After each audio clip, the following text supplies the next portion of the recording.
Segundo bloque de Barder Troyas por la 101.7 Radio Alas. Y con una presencia que se las prometí hace un rato y lo saqué al aire cuando estaba golpeando para entrar. Un ser humano extraordinario, una persona muy sabedora de su tema, y esta semana se festejó, se celebró, se conmemoró el aniversario del general San Martín.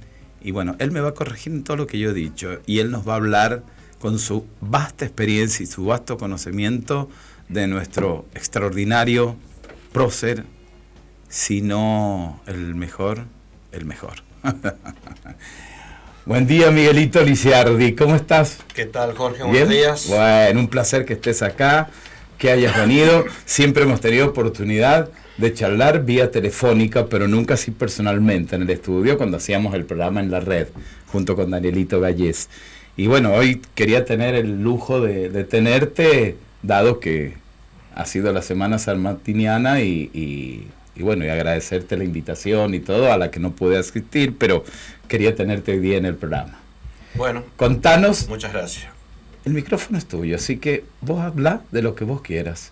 Si querés, comencemos por el acto. ¿Qué tal estuvo? Bueno, el acto se conmemoró un año más del fallecimiento del general San Martín, ocurrido allí en Francia, en la ciudad de Boulogne-sur-Mer. Boulogne-sur-Mer, bueno, eso fue el 17 de agosto de 1850, Bien. A las 3 de la tarde, hora francesa. Boulogne-sur-Mer es una ciudad que está un poquito más de 300 kilómetros al norte de París. Es el último lugar donde vivió San Martín, aproximadamente un año y medio antes de morir. Yo he tenido la suerte de llegar allí, como de llegar a Grambourg, donde él vivió casi 15 años, en el año 2017.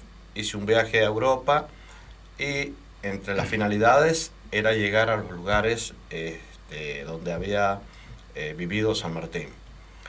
San Martín pudo recién entrar a Francia en el año 1830, cuando cayó el último rey Borbón, Carlos X.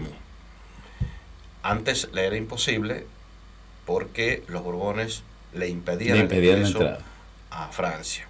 Tal es así que cuando San Martín se va de América en el año 1824 con su pequeña hija Mercedes, de apenas 7 años, la mujer de San Martín había muerto un año antes, muy joven, San Martín se ve en la obligación de irse del Río de la Plata y su objetivo era Francia.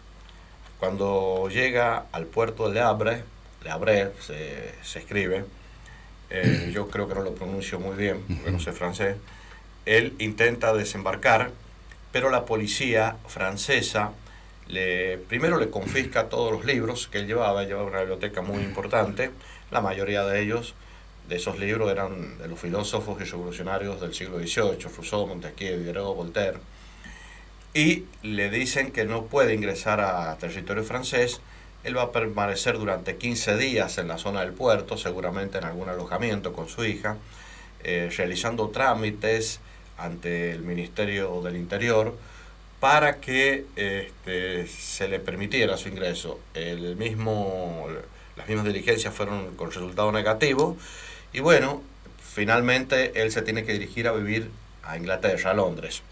Allí la va a alojar a su pequeña hija en un colegio pupila, y él va a vivir por algunos pocos meses, porque el mismo San Martín relata que Londres era muy caro para poder vivir allí. Lo que va a provocar que él se traslade a Bélgica, cruce el mar y se vaya a Bélgica, a Bruselas, a la capital de Bélgica, Bruselas. Allí sí va a vivir 5 años. Obviamente va a traer su hija, él la va a ir criando allí. Recordemos que llega con 7 años, la niña más o menos, y allí va a permanecer por el curso de 5 años más, o sea, 7 y 5, 12 años. 12 años. A los 12 años, con la caída de los Borbones, su hermano, Justo Rufino, que era un oficial retirado del ejército español, le dice que los Borbones han caído, que él puede llegar a Francia, ya. Y efectivamente se traslada a Francia, concretamente a París. Allí va a vivir en un departamento, en una planta alta, en la calle Saint-Georges, al número 35. Yo pude llegar hasta la puerta. Allí vive un señor, obviamente no se puede ingresar, es una propiedad privada. Lo que sí, ese departamento, si vos te paras en la puerta de calle, tiene varias placas de bronce, bueno, en alusión a que esa fue la casa de San Martín. Es un departamento, en un primer piso, digamos. Se entra por una cochera. Eso todo lo alcancé a ver yo, pero no pude ingresar. San Martín, en el año 34, o sea, los 4 años de estar allí en Francia, se va a encontrar con un amigo de él que se va a transformar en el benefactor de San Martín.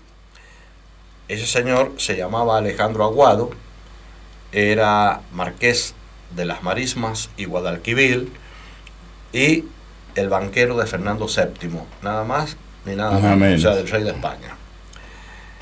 Y muchos se preguntarán cómo es posible que el banquero de Fernando VII fuera un amigo de San Martín, puesto que San Martín, ¿contra quién había luchado? Contra los realistas. Claro. Bueno, Alejandro Aguado y San Martín habían entablado una amistad muy, muy profunda, porque fueron compañeros de armas en el ejército español. De allí se conocían. San Martín viene a América a luchar por la revolución, Aguado queda en la parte de la corte y se transforma en el financista de Fernando VII. Pero se apreciaban muchísimo y Alejandro Aguado no solo que lo va a nombrar albacea a San Martín, por si él muere, cosa que sí va a ocurrir en una muerte accidental, digamos, sino que se va a transformar, según los dichos de San Martín, en su propio benefactor. Aguado le dice: yo vivo en Grambourg, en la localidad de Grambourg. Repito, Grambourg está a 30 kilómetros al sur de París, en la campiña francesa, al lado del río Sena, a un costado del río Sena. Y él le dice que allí venden una casa enfrente de su mansión. San Martín le informa que no tiene posibilidades económicas de comprar la casa, pero Aguado le ayuda y compran la famosa casa de Grambourg. Digo famosa casa de Grambourg porque la réplica de esa casa es la sede del Instituto Nacional Sanmartiniano en Buenos Aires, en Palermo. Bueno, la esposa del fundador del Instituto Nacional Sanmartiniano, del doctor José Pacífico Otero, era una persona de una capacidad económica muy buena y pidió a la Municipalidad de Buenos Aires, como era en aquel tiempo un municipio de Buenos Aires, una parte de Palermo para poder construir ella esa casa y donarla al Instituto Nacional Sanmartiniano.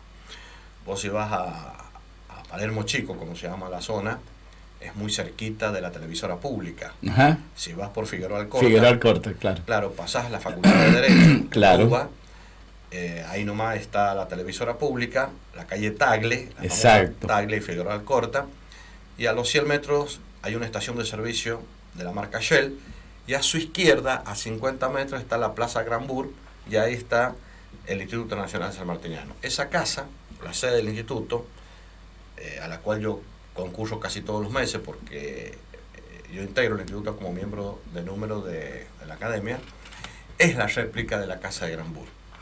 La Casa de Grambourg es un convento de monjas de clausura, aunque hoy la clausura poco existe ya, pero se le denomina así, de la solitud, es decir, se escribe la solitude y se pronuncia la solitud. San Martín en el año 1848, a raíz de una revolución que se produce allí en Francia, donde cae un monarca que se llamaba Luis Felipe de Orleans, monarca de una monarquía constitucional parlamentaria, le va a vender a un señor la casa, y esa persona la va a comprar para esa congregación de monjas que actualmente la ocupan, o la ocupaban por lo menos hasta el 2017 que yo fui. No es de visita pública, insisto, es un convento, está lleno de placas, los paredones, hay un muro que rodea la casa con un portón y una puerta de acceso, y las placas son sobreabundantes en alusión a que allí vivió el general San Martín. Felizmente yo pude ingresar a la casa, me presenté ante las monjas, me acredité y pude llegar al interior de la casa. Está rodeada de un parque, que es el famoso huerto de San Martín, donde él cultivaba sus plantas, sus frutales, etcétera, etcétera. Allí está eso. Y en el interior de la casa solo estuve en la planta baja, ya que la alta son los dormitorios, y bueno, son muy privados, claro, además que son de una orden religiosa, no pude ingresar. Pero sí estuve en la planta baja, en el comedor, donde alguna vez San Martín y Sarmiento se reunieron en el año 1846, cuando lo visitó un joven Sarmiento al general San Martín, visita que se repitió al año siguiente, en el 47, mientras Sarmiento giraba por Europa. Yo me emocioné muchísimo porque indudablemente estaba en un ámbito histórico de nuestro libertador recibiendo al maestro de América, al sanjuanino Domingo Faustino Sarmiento. O sea, más emoción ya no podía tener. Allí, en ese lugar, permanecí por espacio de media hora y me despedí de las monjas que me atendieron con muchísima consideración. Me facilitó que había una monja española, con lo cual yo me permitía comunicar con fluidez, porque antes que esa monja llegara, indudablemente yo no sé el idioma francés, se me complicaba bastante para la comunicación. Y al día siguiente viajé a Boulogne-sur-Mer, fui en un tren de alta velocidad para poder hacer un viaje rápido por el día. Claro. No olvidemos que está a más de 300 kilómetros al norte de París, sobre el Canal de la Mancha. Allí San Martín residió en los primeros meses en un hotel, pero después llega a un edificio de 4 pisos que pertenecía al doctor Alphonse Gerard, un abogado, director de la biblioteca de Boulogne-sur-Mer. Gerard, enterado de que estaba San Martín con su familia allí en Boulogne-sur-Mer, lo invita a alojarse en esa casa que era de su propiedad, y San Martín va a ocupar el segundo piso, o contado de abajo para arriba, la tercera planta. Planta baja, primer piso, planta baja, estudio jurídico de Gerard, primer piso, la vivienda de Gerard con su familia, y el segundo piso, tercera planta, la vivienda de San Martín. Los 4 pisos son un museo sanmartiniano, hay muchísimas cosas, pero en el piso que vivió San Martín está la réplica de su dormitorio, ya que los muebles originales están en Buenos Aires, en el Museo Histórico Nacional, en Parque Lezama. Los muebles que están allí son idénticos. El que conoce tanto los originales que están en Buenos Aires como la réplica, te vas a dar cuenta que son idénticos. Bueno, están todos los muebles tal como estaba la habitación cuando la habitaba y cuando falleció San Martín. En ese lugar, en esa casa, falleció San Martín el 17 de agosto de 1850 a las 3 de la tarde. Él no muere en su habitación, sino en la contigua, que era el dormitorio de Mercedes, de su hija. Porque el 17 de agosto, dentro de los 4 días anteriores que había estado muy enfermo San Martín, es el mejor día que él está. Había llegado su médico, el doctor Jordán, estaba con el yerno de San Martín, que era médico también, Mariano Valcarce, la hija de San Martín, Mercedes, y las 2 nietas, María Mercedes y Dominga Josefa. Y el médico lo encuentra bien a San Martín. Nadie va a imaginar que San Martín va a morir en unas horas más, porque en la apariencia se encontraba bien. San Martín se va a levantar, se va a trasladar al dormitorio de su hija, se va a sentar sobre la cama del dormitorio y va a pedir que le lean los diarios, porque él ya casi no tenía visión, ¿no? Y bueno, a las 2 de la tarde va a entrar en convulsiones y no va a poder recuperarse, y a las 3 de la tarde finalmente se produce el deceso de San Martín. Eso es en en síntesis, muy avanzada, digamos. Decime si no es maravilloso, y se lo pregunto también a nuestros oyentes, tener un hombre de las tallas de con esta cultura, con este detalle, con esta precisión, con estas cosas que no conocemos, que nunca nos contaron y que nunca nos dijeron. Me parece maravilloso. Hay 3 cosas que mencionaste. Bueno, lo de la enfermedad ya me lo aclaraste, que era lo que te iba a preguntar. Dijiste en un momento que San Martín se tuvo que, como sí o sí, retirar del puerto de Buenos Aires. ¿Por qué eligió como destino Francia también? ¿Por qué se tuvo que retirar? Es lo que quisiera saber. ¿Y por qué eligió Francia? San Martín, cuando regresa al Perú en el año 1822, se dirige a Chile. Allí iba a vivir un tiempo en una hacienda de Bernardo O'Higgins, que la ocupaba la mamá de O'Higgins y una hermana. Y después de algunos meses de estar allí, se va a trasladar a Mendoza, a lo que hoy es el departamento de San Martín. Allí San Martín tenía una casa, una chacra, que se llamaba Los Barriales. San Martín va a estar solo allí, pero sus vinculaciones le hacen saber que no se mueva de Mendoza porque hay intenciones de matarlo, de apresarlo y, si es posible, matarlo. El gobierno que imperaba en Buenos Aires en ese momento era adverso ideológicamente a San Martín. Lo encabezaba el general Martín Rodríguez y el ministro de gobierno era el señor Bernardino Rivadavia, con quien San Martín tenía una enemistad muy grande desde su llegada, desde 1812. La situación de San Martín después de regresar del Perú en el ámbito del Río de la Plata con el gobierno que imperaba en Buenos Aires era muy, pero muy, muy difícil,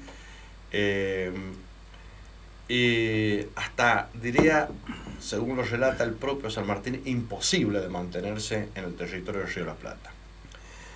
La esposa de San Martín, Remedios, le escribe y le dice que ella está muy enferma, que venga rápido a Buenos Aires. Ella vive en la casa de los padres de los Escalada.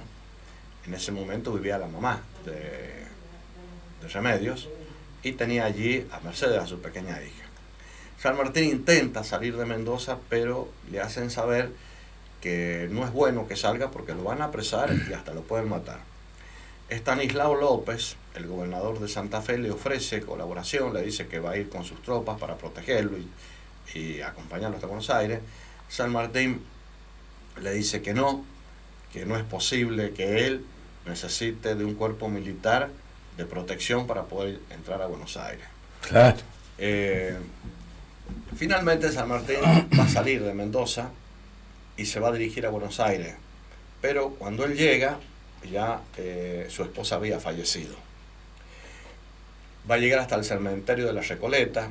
Vos, si entras al cementerio de la Recoleta, al poco caminar te vas a encontrar con una tumba, mientras ingresas a tu derecha, con una lápida, una tumba muy pero muy sencilla que dice: aquí yace Remedios Escalada, esposa y amiga del general San Martín. Esa placa se le hizo hacer él cuando él llegó. San Martín va a entablar conversaciones con el gobierno, le va a hacer saber que él se retira de la vida pública, tanto política como militar. Que no le interesa nada de eso, que él quiere vivir con su pequeña hija en Mendoza, tranquilo, pero el gobierno ese argumento de San Martín no le convence. Al contrario, Rivadavia hace saber públicamente que mientras este general esté lo más lejos posible de lo que hoy se llama la Argentina, mejor va a ser. Así que San Martín, visto la situación que se encontraba, Por ejemplo, él relata que le abrían toda su correspondencia epistolar, toda comunicación epistolar que él tenía con sus vinculaciones. Cero privacidad. Cero privacidad. Le abrían todas las cartas, o no le llegaban las cartas a los destinatarios, o no llegaban las cartas que le enviaban sus relaciones a él. Bueno, la situación era insostenible. Eso provoca que San Martín finalmente decida irse de Buenos Aires y embarcarse hacia Europa. Si vos me preguntas por qué elegía Francia, yo no lo sé. San Martín tampoco hace un relato fundamentado por qué Francia y no Inglaterra. Claro. España ya sabemos que no. Claro. Que no podía ingresar. No podía entrar. Pienso que sería por la Ilustración, por la Revolución, por los pensadores. Pienso que era el país que más le sentaba a San Martín, ¿no? Sí. No olvidemos que él era un lector muy profundo de los revolucionarios, de los filósofos del siglo XVIII, que ya mencioné hace rato, y que creo que él se sentía bien. Yo diría que hasta la actualidad, a muchos pensadores, ¿qué país le sienta de Europa? Francia. Francia, sí, sin duda. San Martín, opino que puede haber elegido ese destino por esa razón. Ya sabemos que tardó 5 años en poder ingresar a Francia, que finalmente lo hizo, pero hay algo que es importante destacar. En el año 1828, a fines de 1828, San Martín decide regresar a la patria. Él había ofrecido los servicios al gobierno de Buenos Aires por la guerra del Brasil. El gobierno de Buenos Aires no había aceptado esos servicios, pero San Martín decide venir a Buenos Aires y se embarca. A fines de 1828, en diciembre concretamente, se va a producir la revolución que va a derrocar al gobernador de Buenos Aires, Manuel Dorrego, el coronel Manuel Dorrego, un oficial de su ejército de los Andes, y oficial también del Ejército del Norte cuando San Martín estuvo a cargo del Ejército del Norte. San Martín se entera de esta revolución cuando él llega a Río de Janeiro, y quien lo había derrocado a Dorrego era el general Juan Lavalle, otro oficial del Ejército de los Andes. No solo lo había derrocado, sino que lo había fusilado. Cuando San Martín se entera de esta situación y llega al puerto de Buenos Aires, decide no desembarcar. No obstante el ofrecimiento que le hace Juan Lavalle para que se haga cargo del gobierno. Lavalle va a mandar su ministro, el doctor Díaz Vélez, con una carta haciéndole saber que una vez que ingresa al barco donde está San Martín, que descienda y se haga cargo del gobierno. Lo mejor que hizo San Martín, no hacer caso a eso, no desembarcó. Sí se reunió con muchos amigos de él que lo visitaron en el barco. San Martín le manda una carta a Lavalle y le hace saber que se podría haber ahorrado una gota de sangre que usted hubiera ahorrado, el beneficio para el país hubiera sido grande. O sea, le hace la crítica de lo que es la guerra entre hermanos, la guerra civil, ¿no? De la cual San Martín estuvo ajeno siempre. San Martín se va a trasladar a Montevideo, allí va a vivir un par de meses y finalmente va a regresar. Estamos hablando de Bruselas, en ese tiempo estaba en Bruselas San Martín, hasta el 30, ¿no? Y nunca más va a volver a la patria, solo sus restos. Exacto. Después de 30 años de morir, durante la presidencia del doctor Nicolás Avellaneda en 1880. Qué extraordinario, qué extraordinario. Realmente nos has dejado, Miguel, como siempre, con la boca abierta.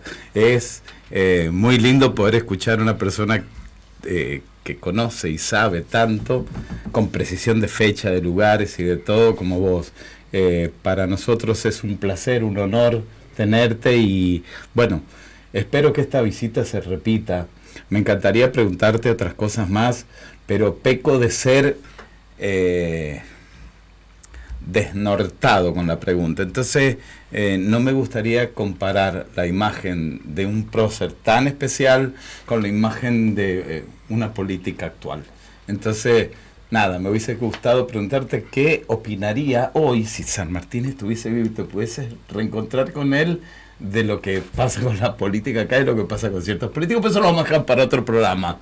Como vos que lo conocés, porque realmente yo cuando te siento hablar de San Martín pareces amigo de él, que has andado con él. Entonces, me gustaría trabajar el pasado con el presente, la grandeza de ese hombre con esta pequeñez que estamos viviendo y todo lo demás. Simplemente te adelanto que se puede preguntar, pero la respuesta es muy difícil. ¿Seguro? Porque aquellos patriotas de la Revolución de Mayo, como Belgrano, Moreno, Castelli, entre otros, que dejaron su vida, porque murieron muy jóvenes, producto de ese esfuerzo tan grande Exacto. que hicieron por la Revolución, y dejaron su fortuna. Eran gente con muy buen sustento económico, Belgrano, por ejemplo, Moreno. Dejaron todo por la patria, por esa patria que estaban haciendo. Por eso yo te digo que es muy, pero muy difícil de responder, porque es algo como, no sé, incomparable, habría que decir. Sin duda, me imagino. No me se imagino, encuentra. obvio. Yo no veo personas que ni siquiera... Sí, en un ápice se puedan parecer. No. Obvio. Desgraciadamente no. Pero hay un video que después del corte, después de que despidamos a Miguel, vamos a pasar de Serrat, en donde habla un poco lo que está hablando Miguel. Esta pérdida de los valores y todo por lo que estamos atravesando, producto de todo esto que se vive en el mundo entero y en especial a lo que nosotros nos toca de cerca en nuestro país. Así que, Miguel, nuevamente te agradezco en el alma que nos hayas acompañado en persona y mil disculpas por no poder asistir al acto y gracias de corazón por saber tanto e instruirnos tanto respecto al tema del general. Bueno, yo agradezco a la emisora porque cuando se nos permite hablar de nuestro libertador, el agradecido soy yo. Bueno, gracias. Y no sé si sé tanto. Mucho. Obviamente algo uno estudia, lee, analiza. Bueno, allí en Buenos Aires yo llevo 13 años ya en el Instituto Nacional Sanmartiniano y estar como miembro de número de la Academia de Historia del Instituto no es un tema menor. No, por supuesto, obvio. Lo digo quizá, no sé si con un poco de arrogancia. No lo soy, con humildad, pero, no lo sos. Pero soy el único miembro del interior del país. Muy bien, que ocupa ese lugar. Muy bien, qué orgullo para los sanjuaninos. personas de Buenos Aires, personas muy grandes de edad, la mayoría. Así que eso me obliga a mí a estudiarlo siempre más. Allí se hacen debates profundos, exposiciones muy buenas y bueno, todos los días estamos aprendiendo algo de San Martín. Yo digo que es difícil que podamos aprender todo. No, imagínate, es algo tan extenso, sí, tan... un universo, ¿no? Miguel, gracias. Estuvo con nosotros el excelentísimo amigo de San Martín, porque yo no lo puedo catalogar de otra manera que no sea amigo de San Martín, porque no puede conocer la vida de esa manera. Es increíble y nos ha prometido una nueva visita para continuar hablando de este gran prócer del cual muchos tendrían que imitar, aunque sea un 1%. Si todos imitaran un 1%, quizás la cosa cambiaría un poquito. Vamos a un corte, un segundito, Tony, por favor, y volvemos con Serrat.